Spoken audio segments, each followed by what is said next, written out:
자, 두 번째는 조국은 다 계획이 있었다. 정말 기가 막힙니다. 조국이 이제 오늘 처음으로 법정에 섰습니다. 그걸 보니까 저는요 정말 못 볼 걸 못 본 것 같은 그런 느낌이 들었습니다. 그러면서 이제 조국이 뭐라고 했는지 여러분 다 보셨을 거예요. 참 지치지 않고 싸우겠다 이러면서 고개를 아주 빳빳하게 들고서 아주 조국이 자기가 무슨 커다란 억울한 죄를 뒤집어 쓴 것처럼 그렇게 떠들고 있더라고요. 자, 이 모든 게 제가 보기엔 4.15 총선에서의 압승 이걸 가지고 이제 조국이 그야말로 내 세상이 왔다 이렇게 얘기하는 것 같습니다. 그러면서 조국의 모습을 보니까 너 독립운동하냐? 무슨 열사 났냐? 정말 거기서 물어보고 싶고요. 제가 진짜 마음속에서 달걀을 얼마나 던졌는지 모릅니다. 그냥 박살을 내주고 싶은 그런 생각이 들었고 이 우리 국민의 수모가 아닌가 이런 생각이 들었어요. 근데 조국이 지금 제목이 조국은 크게 이 두 가지로 지금 현재 재판을 받고 있습니다. 하나는 가족 비리, 두 번째는 청와대에서 이 유재수에 대해서 감찰 그 무마한 그 두 가지 의혹입니다. 그런데 이 조국이 뭐라고 했느냐 오늘 나오면서 검찰이 자기를 엮었다. 그리고 최종적인 목표로 이 조국이를 죽이기 위해서 전방위적인 수사로 말하자면 자기를 엮었다. 그러니까 전방위적이라는 수사는 뭐냐면 이 검찰에 대해서 이렇게 조국을 가운데 두고서 쫙 돌면서 털을 거 없나. 그러니까 뭐 별건 수사부터 시작을 해갖고 본질이 아닌데 완전히 망신 주는 것부터 별별 수사를 다 했다 이겁니다. 아니 그런데 가족들의 비리, 최강욱이하고 인턴 증명서, 경심이의 비리, 그리고 조국도 이미 위조에 가담을 했고요. 그리고 유재수라는 그 희대의 말하자면 비리 공무원 여기에 대해서 조국이 전화가 너무 많이 온다 이러면서 이 무마시킨 거라든가 이게 무슨 전방위적인 수사입니까? 이게 무슨 인신 공격입니까? 너무 기가 막힌 거죠. 그런데도 조국이 지치지 말고 싸우겠다. 그리고 오랜 시간이 걸리겠지만 나는 진실과 싸워 나가겠다. 정말 이 조국의 SNS를 페이북을 다시 읽는 것과 같은 그런 아주 혐오감이 드는 조국의 말하자면은 출두 이 입장이었어요. 정말 짜증나더라고요. 네. 서채영님, 고맙습니다. 슈퍼챗으로 후원해 주셨어요. 이용수 할머님, 30년 만에 대깨문 탈출, 참다 폭로, 많은 사람들이 14살 평화의 소녀상에 속았네. 네. 자, 이 문제 우리가 아주 중요한 문제입니다. 그래서 이 문제를 제가 세 번째 주제에서 여러분하고 다루도록 하겠습니다. 네. 정말 이 선거 한번 총선 이기니까 이것들이 자기 세상 만난 줄 알고 이렇게 날치는데 정말 이 받아들이기가 너무 어렵습니다. 네.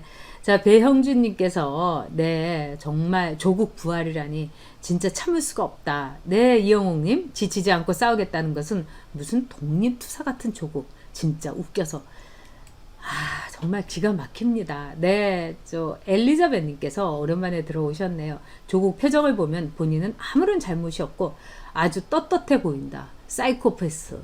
진짜 이 사이코패스라는 건 정신적인 것이 이상한데 사이코패스보다 더 한 단계 위가 보도패스입니다. 왜냐하면 보도패스는 경계성 인격 장애, 경계성 사이코라고 해갖고 아주 왜 히틀러라든가 이 모택동, 마오쩌둥 이런 사람들을 이 보도패스라고 그럽니다. 왜? 이 사이코들은 자기가 나쁜 짓을 한다거나 이런 걸 인지를 하는 경우가 있다고 그럽니다. 내가 이거 뭐 떳떳한 일은 아니지? 그런데 보도패스들은 경계가 없기 때문에 자기가 아무리 치사하고 더러운 짓을 하더라도 마음속으로 나는 너무 훌륭한 일을 하고 있어. 나는 정당한 일을 하고 있어. 이렇게 얘기한다는 거예요. 그러니까 모택동이 대약진 운동 때 또 이 1967년부터 거의 10년 동안에 이른바 붉은 문화혁명 그 문화 대혁명 시기에 죽인 사람이 4천만 명이라고 하지 않습니까? 말이 4천만 명이지 이 남한 인구를 다 죽인 거 아니겠습니까?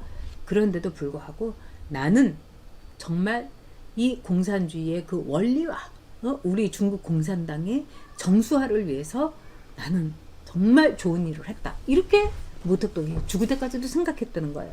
그러니까 조국은 지금 자기가 그 윤석열과 같은 그 더러운 무리들에 대해서 희생양이 됐다.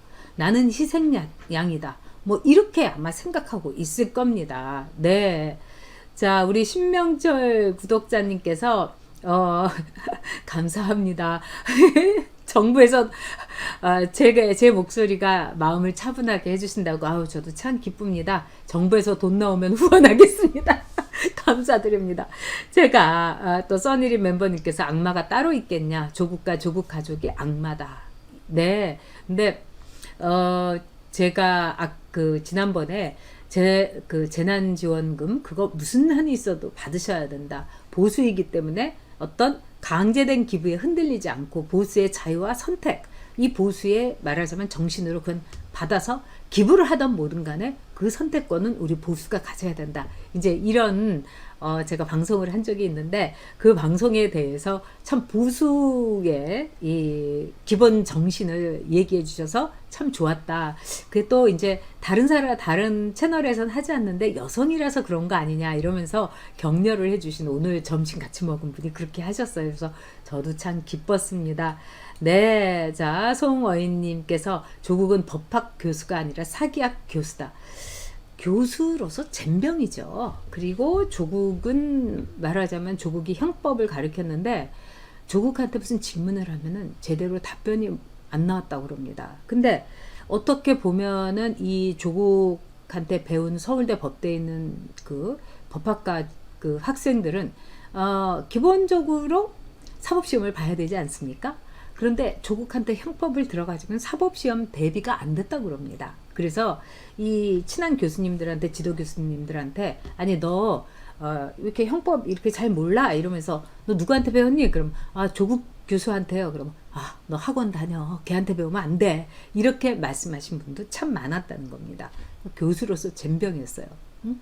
그리고 뭐 정경심이가 법정에서 우리 남편은 돈을 하나도 모른다. 좀 이따가 이번 달까지 이제 종합소득세 우리 내시는 분도 있으실 거예요. 근데 종합소득세 이렇게 내게 되면은 뭐 기껏해야 뭐 저도 그렇습니다만 뭐 이 몇백만 원 선이죠. 방송 출연을 했을 때라도 그런데 뭐 45만 원 뭐 저는 한 뭐 100만 원 이 정도 냈던 것 같은데 뭐 4천만 원을 그러니까 거의 1억에 가깝게 나와서 조국한테 4천만 원을 보내달라고 했더니 조국이 금방 싸줬는데 나중에는 2천만 원을 보낸 줄도 알더라. 그러면서 우리 남편 조국은 이렇게 돈에 대해서 몰라요.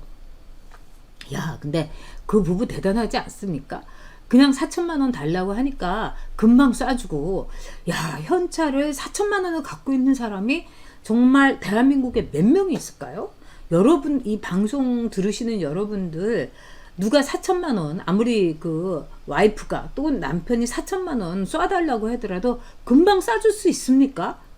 마이너스 통장을 동원한다고 하더라도 그럼 통장에 그런 돈이 최소한 2천만 원은 있어야 되는데 너무 기가 막히죠. 진짜 대단한 부부들입니다. 그리고 솔직히 말씀드려가지고 4천만 원을 통장에 갖고 있다는 것도 저는 참 대단하지만은 얼마나 돈을 이렇게 많이 벌었으면은 종합소득세를 거의 이렇게 가깝게 냅니까? 그거는 이 정경심의의 뭐 녹취라든가 이런 데 다 나와 있는 거죠. 자, 이완님께서 누구 백으로 교수가 된 건가요? 이게 그래서 그 안경환이라는 그 사람 때문에 돼서 조국이 민정수석이 됐을 때 그 안경환이라는 교수를 법무부 장관으로 추천을 했다고 그러지 않습니까? 그 사람이 끌어줬다는 거예요. 울산대학교에 있던 조국을. 그리고 조국이 그 당시에는 울산대학교에 있을 때 박사학위도 없었다는 거예요. 그러니까 참 이 순혈주의가 무서운 거죠. 이 끼리끼리 끌어주는 좌파들의. 그리고 이 안경환이라는 사람을 법무부 장관을 해주려고 했는데 이 사람 떨려났습니다. 왜 떨려났냐? 자기가 사모하던 여자가 있었는데 그 여자 몰래 혼인신고를 해버린 거예요. 그 여자의 그 인감을 위조를 해가지고. 아니 법무부 장관이 그래갖고 되겠습니까? 그래가지고 이제 떨려난 거예요. 근데 조국이 그 당시에 민정수석이어갖고 자기가 그런 거에 대해서 다 필터링을 하고 조사를 해야 되는데 조사 안 한 거죠. 그러니까 제가 보기에는 자기네 좌파들 끼리끼리는 아예 검증이고 뭐 평판 조사고 뭐 전과 사실이고 전혀 조사하지 않은 거예요. 그러니까 재수없게 걸렸다 이렇게 본 거죠. 자, 강선자님 인강 듣고 공부 반갑습니다. 김일호님께서 양산에서 왜 이렇게 도적질이 많이 일어날까요? 좌빨들은 정말 수호전에 108일 맞습니다. 자, 이 신명철님 조국 정경심 정말 나쁜 사람이다. 네. 자, 서채영님께서 보통 예금 송금 계좌에 4천만 원 부럽다. 저도 부럽습니다. 진짜 어떻게 하면 4천만 원이 통장에 들어있는 거죠? 네. 네, 맞습니다. 이하님, 당신은 석사 합의였어요. 그리고 나중에 받은 겁니다. 네. 방인홍님께서 조국가족 사기꾼이다. 네. 정원이만 멤버님께서 세금 아까워하는 건 좌파도 마찬가지인가 봐요. 정의와 공정 부르짖던 좌파도. 네, 맞습니다. 자, 그런데 지금 조국의 앞으로의 조국이 다 계획이 있다. 지금 조국은요, 기본적으로 검찰에 대해서 무조건 이 희생양, 나를 제물로 삼으려고 한다. 이렇게 얘기를 하면서 이 유죄 수에 대해서는 덮은 것이 아니고 종결을 한 거다. 이렇게 얘기를 하고 있습니다.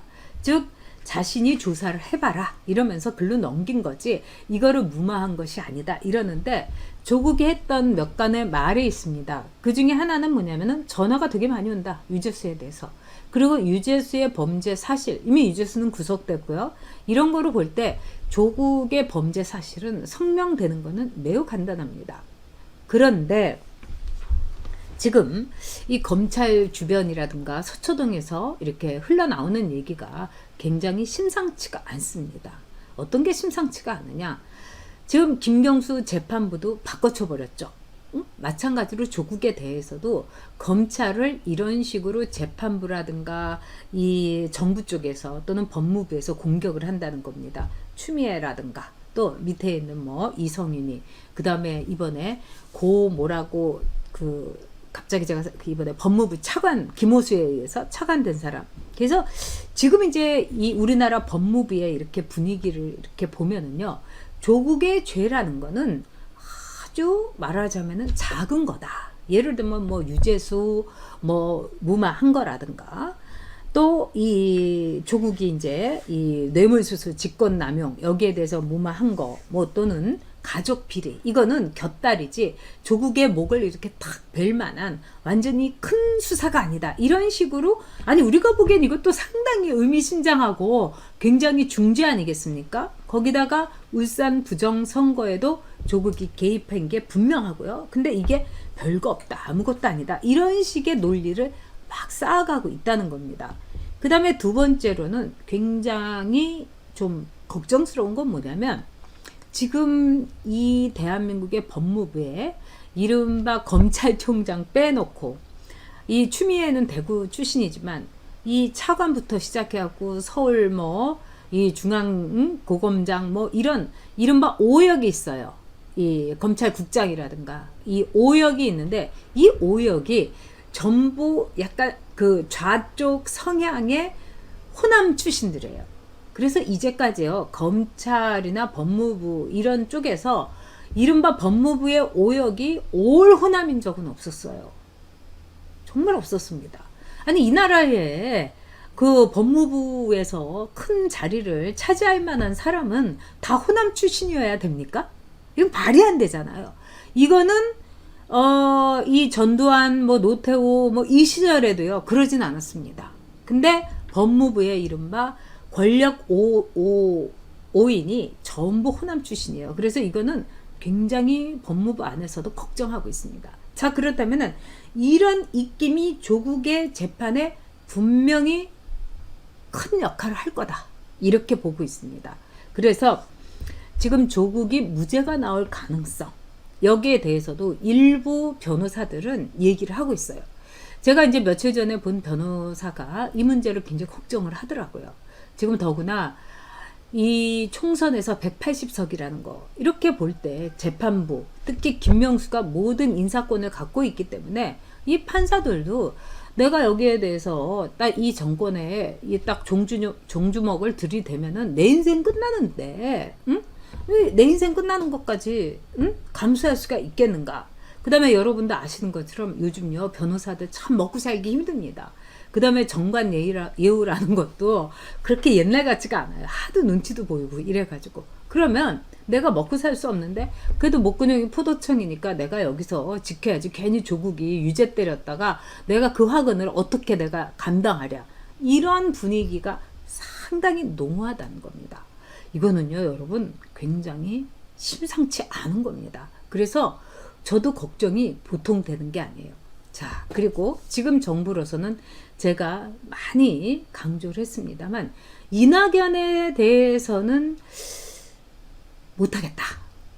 이낙연 대권 줄 수 없지. 이런 분위기가 친문들의 아주 전체적인 분위기라는 겁니다.